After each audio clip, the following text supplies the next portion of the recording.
চলে যাব এখান থেকে, কেউ থাকবে না। যিনি থাকার উনিই যখন থাকেন নাই, কারো কাছে মালাকুল মউত অনুমতি নিয়ে আসে নাই, আসবে না।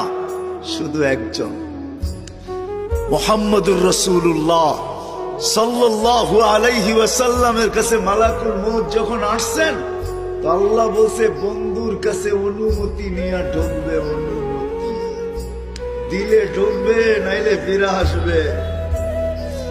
বন্ধু আমার, খবরদার অনুমতি ছাড়া যায় গর্জায় ঢুকা যাবে না।